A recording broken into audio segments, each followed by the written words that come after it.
रहीम अस्सलाम वालेकुम dear students और you all I hope you will be fine dear students. आज हम पढ़ेंगे नावल तौबतुन नसूह अज़ डेप्टी नसीर अहमद।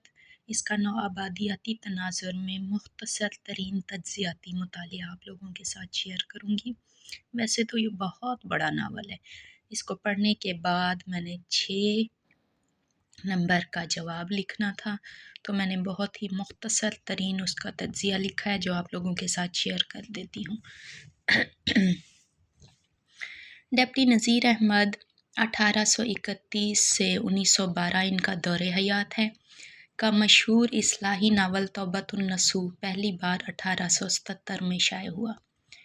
ये उनका तीसरा नावल है जो दहली में विबाई मर्ज़ हैज़ा के तनाज़ुर में औलाद की तरबियत और इखलाकी इस्लाह के मौजू पर लिखा गया था।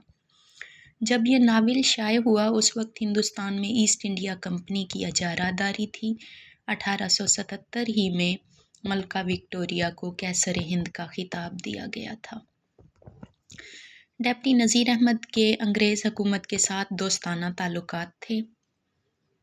वो सरकारी मुलाजमत डिप्टी कलेक्टर के ओहदे पर फाइज थे और सर सैयद ख़ान के तालीमी और समाजी नज़रियात के हामी भी थे। यही वजह है कि अंग्रेज़ हुकाम उनकी कदर करते थे। उनकी इल्मी खिदमात के एतराफ़ में बरतानवी हुकूमत ने उन्हें शम्सुल उलमा का खिताब भी दिया।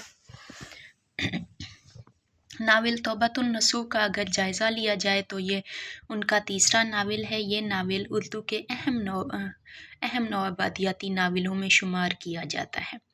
ये नावल इस्लाही होने के साथ साथ बरतानवी नौआबादियाती दौर की हिंदुस्तानी ज़िंदगी, तालीमी तब्दीलियों और बरतानवी मफादात की अक्कासी करता है। ये नावल औलाद की जदीद तकाज़ों के मुताबिक तरबियत और मगरबी तर्ज़ ज़िंदगी की अहमियत पर ज़ोर देता है, जो नौआबादियाती आकाओं के एजेंडे से हम आहंग था। अंग्रेज़ी दौर में एक नए तर्ज़ ज़िंदगी और समाजी बुराइयों से बचने के लिए दीनी और दुनियावी तालीम का इम्तज़ाज पेश किया गया और ये नावल उसकी अक्कासी करता है। नावल का मरकज़ी किरदार नसूह हैज़े के बाद अपनी ज़िंदगी को मुनज़्ज़म करने और बच्चों को राह रास्त पर लाने की कोशिश करता है और ये अक्कासी करता है उस बात की कि हिंदुस्तानियों को साबका ज़िंदगी को खैरबाद कहकर मगरबी तर्ज़ माशरत को अपनाना चाहिए। ये नावल नसूह की अपने बच्चों की तरबियत के ज़रिए नौआबादियाती तालीमी पॉलिसियों और समाजी ढांचे को मजबूत करने की कोशिश है। नसूह का अपने घर को एक इदारे की तरह चलाना और वक्त की पाबंदी सिखाना जदीद नौआबादियाती हकीकत कबूल करने और उसके मुताबिक ज़िंदगियों को बदलने की दावत देता है। तौबा का तसव्वुर सिर्फ गुनाहों से तौबा नहीं बल्कि जदीद दौर के तकाज़ों के मुताबिक दीन और दुनिया में तवाज़ुन पैदा करना है, जो नौआबादियाती बका के लिए ज़रूरी था। नावल में तोहम परस्ती और गैर मंतकी रसूमात की मुखालफत की गई है, जो नौआबादियाती जदीदियत का अहम पहलू था। नावल में तवज्जो तलब बात यह है कि नसूह ने कलीम, जो कि नसूह का बड़ा बेटा था, की लाइब्रेरी को आग लगा दी थी, जिसमें उसकी शायरी की भी किताबें थीं।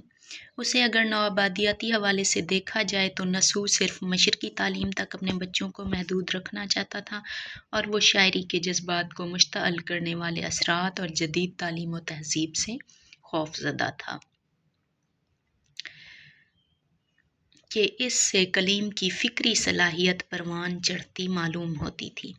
वो शतरंज के भी ख़िलाफ़ था क्योंकि इससे ज़हन तेज़ होता है। इस नावल में मज़हब को तर्क दुनिया करके बस इबादत तक महदूद किया गया है, जिसकी कलीम नौआबादियाती असर के तहत मुखालफत करता है।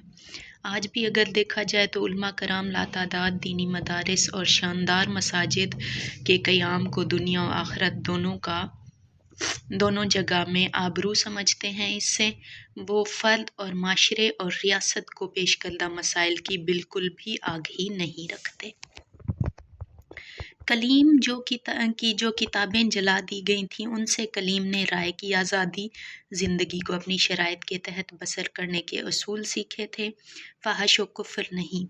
ये नावल डेप्टी नज़ीर अहमद की तरफ से खामोश मुज़ाहमत के तौर पर सामने आता है, जिसमें वो जदीद तालीम व तहज़ीब اور اقتدار کا درس دیتے ہیں۔